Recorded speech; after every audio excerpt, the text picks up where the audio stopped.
Hello and welcome back to Oldhammer and Tongs, the YouTube channel where we discuss all things Oldhammer. So I was lucky enough to go to Bring Out Your Lead on Friday. Bring Out Your Lead is a weekend-long event celebrating all things Oldhammer. This was the 11th edition and it takes place at Foundry, an amazing factory, shop and 1812 farm in the Nottinghamshire countryside. So I went for my first visit, had an absolutely extraordinary time. Had a very long chat with Tony Yates, legendary illustrator, met the incredible Diane Ansell, a total legend in her own right, and widow, sadly, of Brian Ansell, and then met lots of incredible enthusiasts and fellow hobbyists. Also, importantly, I went around the museum that they have there.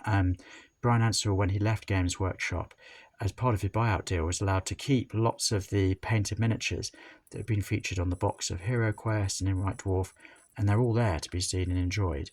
And there is a brilliant shop selling all of Foundry's miniatures, a few of which are from original Citadel ranges. So I went a bit bonkers. I hadn't actually been to a specialist hobby shop for such a long time, I'd forgotten what it was like. So I got quite a few things I knew I wanted, and then quite a few things I never knew I wanted. So thank you for joining me. I've not actually been through all of these yet, so I'm excited to do it in your company. Let's just empty the bag. Lovely bag, by the way. That's got quite a vintage vibe for those of us who lived in the 80s and 90s. So there we are. Where do we begin?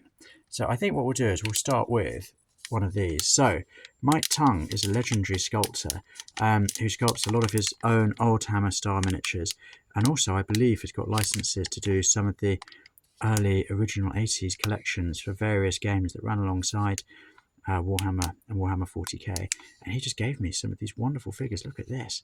That's a kind of spaceman with a laser gun. I absolutely love him.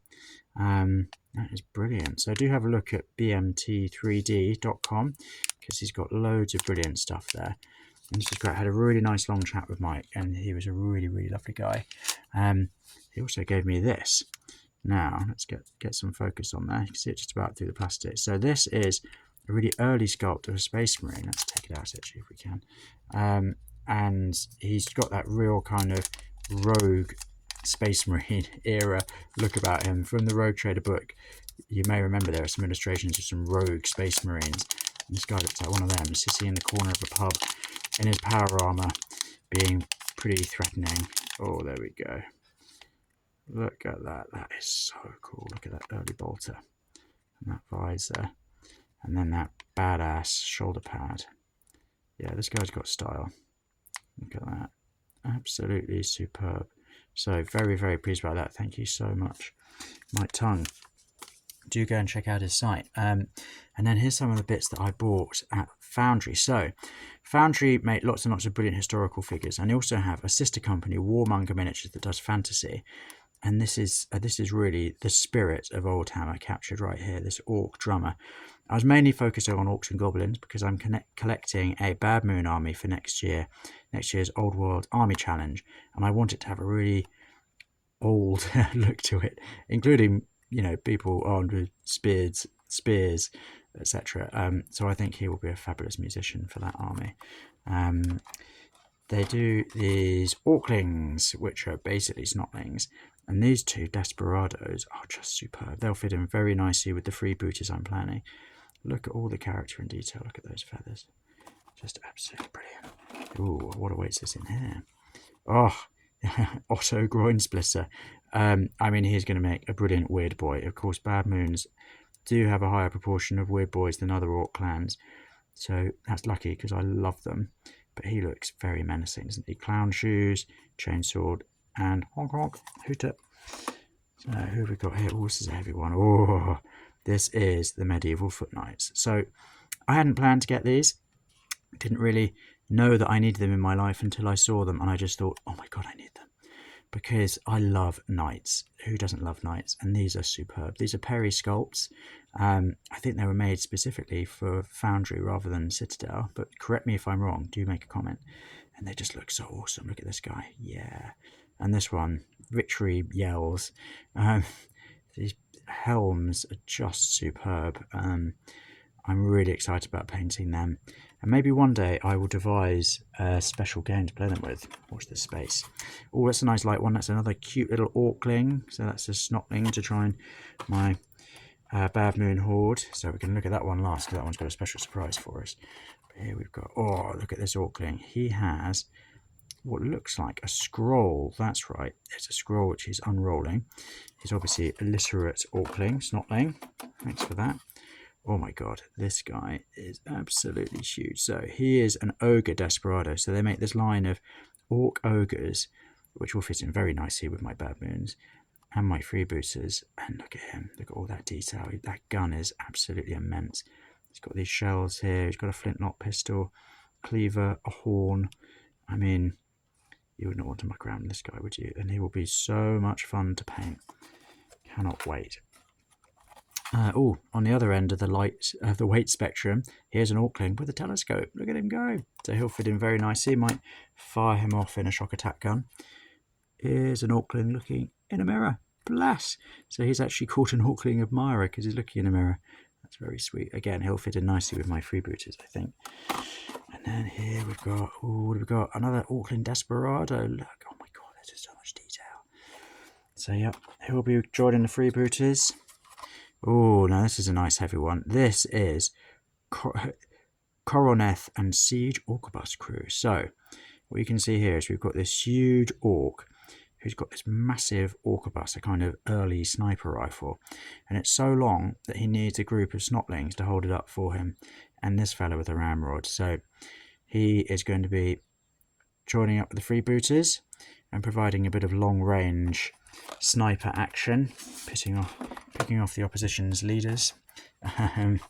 Oh, look at these hang gliders. So I thought these would fit in very nicely. A bit of aerial threat. So 3 hang gliders here. I might attach a few bombs and things for them so they can fly over and attack the squats below them. I absolutely love this. Look at this Orkling Desperado. Look at her. She's got this superb hair. And then has not one but 2 pistols and a ball gown. So she is ready to do some serious damage there. Now, this man is definitely vying to be captain of the freebooters. Look at him. He is so... What a beautiful sculpt. I mean, I'm very much looking forward to painting him, but I'm almost overexcited into a sense of intimidation about what I'll do with him. He's just so good. And then here... Oh, so this is another one I didn't really know I needed. But this is a Empirical Absolution Liquidation Squad. So if I've understood correctly, this is from the days that Citadel produced 2000 AD miniatures.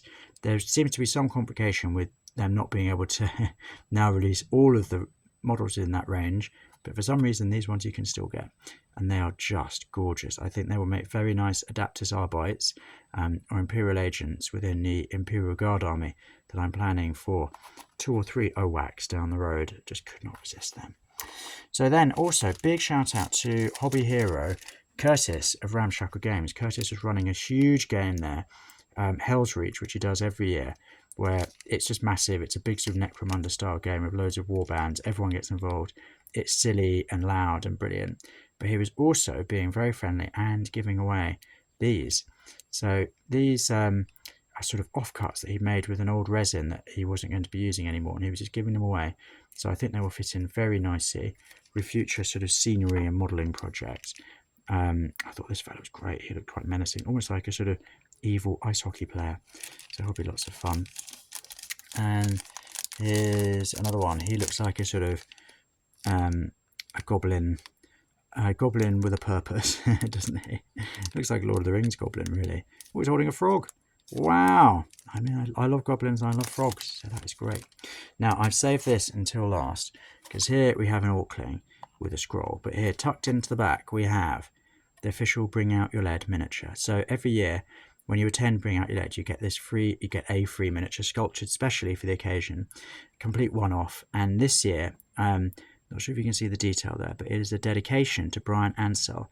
So it has the chops and the hair and the mullet featured in his famous picture of him with his orc army that appeared in White Dwarf, which has become completely legendary now. And at the top of his staff, that is the Citadel logo from Citadel Miniatures, which of course he founded. So that is really a wonderful dedication to the great man, and I'm excited to paint it up. So there you go, that's my purchases from Bring Out Your Lead. It was a wonderful event. The best part of it was meeting all of those brilliant people, but also the shopping was enormously satisfying. So thank you for joining me, and I'll see you next time. Bye bye.